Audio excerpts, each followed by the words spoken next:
अमीर ननद की गरीब भाभी। रीना एक मध्यम परिवार की लड़की थी, लेकिन उसकी भाभी शिवानी एक बड़े घर की बेटी। शिवानी की शादी अभिषेक से लव मैरिज थी। अरे भाभी, ये कितना अच्छा सूट पहना है आपने। काश ऐसा मैं भी पहन पाती।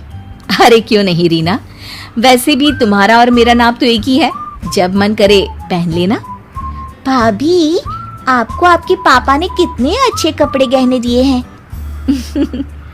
मैं उनकी इकलौती बेटी जो हूँ। बेटी तो मैं भी इकलौती हूँ, लेकिन क्या करे, पापा है नहीं, पता नहीं कैसे होगी मेरी शादी। तभी वहाँ शिवानी की सास आ जाती है। अरे क्यों नहीं करेगा भाई तेरी शादी धूमधाम से, आखिर जिम्मेदारी है तो उसकी। और वो दिन भी आ जाता है जब रीना की शादी तय हो जाती है। अभिषेक, क्या हुआ? आप इतने परेशान तो कभी नहीं दिखे।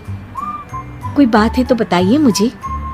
अरे शिवानी, वैसे तो शादी का सारा इंतजाम हो गया है, लेकिन गहनों का रेट तो आसमान छू रहा है। कैसे क्या करूं, कुछ समझ में ही नहीं आ रहा। थोड़ी देर में शिवानी अपने पूरे गहने अभिषेक के सामने रख देती है। ये लीजिए, गहनों का इंतजाम भी हो गया। अरे नहीं नहीं शिवानी, मैं ये गहने किसी हालत में भी नहीं ले सकता। ये तुम्हारे पिता ने तुम्हें दिया था और तुम हो कि। तभी वहाँ सास आ जाती है। अरे तो क्या हुआ, इसकी तो हो गई ना शादी, अब किसे दिखाने हैं इसने गहने। सास गहनों का डिब्बा शिवानी के हाथ से लेकर वहाँ से चली जाती है। रीना की शादी धूमधाम से होती है और अब वो बड़े घर की बहू बन जाती है। वहीं रीना की शादी के बाद शिवानी और अभिषेक उसकी शादी के कर्जों से डूब जाते हैं। मैं सोच रही हूँ नौकरी करनी शुरू कर दूं, वैसे भी पढ़ी लिखी हूँ, आपकी थोड़ी मदद भी हो जाएगी। वैसे शिवानी, कुछ दिन कर लो तो अच्छा ही होगा, क्योंकि जरूरत भी है।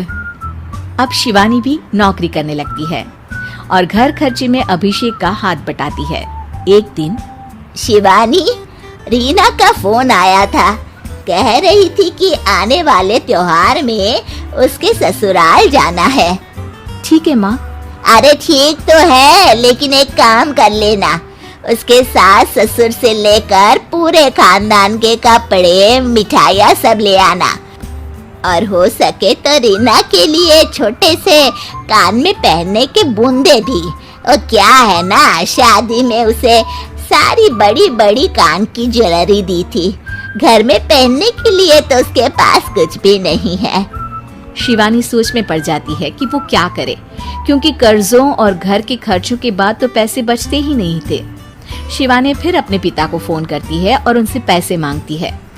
देखो शिवानी, मैंने तुम्हें शादी के वक्त ही मना किया था कि ऐसे घर में शादी करनी ही नहीं चाहिए। अरे अभिषेक को शर्म आनी चाहिए जो ससुराल से पैसे मंगवा रहा है। शिवानी को पिता की बात पर गुस्सा आ जाता है। आप मेरे पिताजी हैं और मैं परेशान थी, इसलिए आपसे मदद की उम्मीद की पापा। अभिषेक को तो पता भी नहीं है कि मैंने आपसे पैसे मांगे हैं। शिवानी सोचती है कि वो अभिषेक से बात करे, लेकिन फिर उसे लगता है कि वो टेंशन ले लेगा। तभी शिवानी की नजर हाथ के कंगन पर पड़ती है। सीधे बाजार जाती है और उसे बेचकर ननद के घर ले जाने का सारा सामान लेकर आती है और सास के सामने रख देती है। हाँ ठीक है, लेकिन फल थोड़े और अच्छी क्वालिटी के होने चाहिए थे। शिवानी कुछ नहीं कहती, वहाँ से चली जाती है। एक दिन शिवानी, रीना का फोन आया था, बहुत रो रही थी। क्यों माँ, क्या हुआ? सब ठीक तो है ना उसके ससुराल में? अरे तूने तो उसकी नाक ही कटवा दी। अब मैंने क्या कर दिया माँ?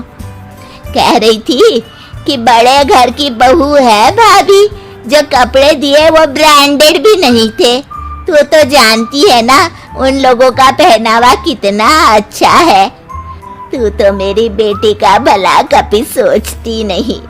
हाय भगवान, अरे बड़े घर की बहू है, इसी बात की जलन है ना तुझे, लेकिन याद रख, मेरी बेटी का सोचने के लिए भगवान है। तुम लोग कभी उसका बुरा नहीं कर पाओगे।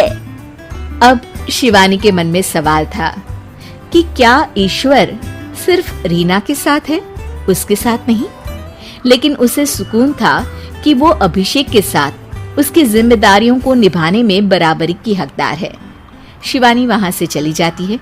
वो सास से कुछ नहीं कहती, क्योंकि अमीर घर की बहू बनकर रीना को भले ही सुकून ना हो, लेकिन गरीब घर की बहू बनकर शिवानी खुश है। क्योंकि खुशी पैसों से नहीं, परिस्थितियों पर निर्भर करती है।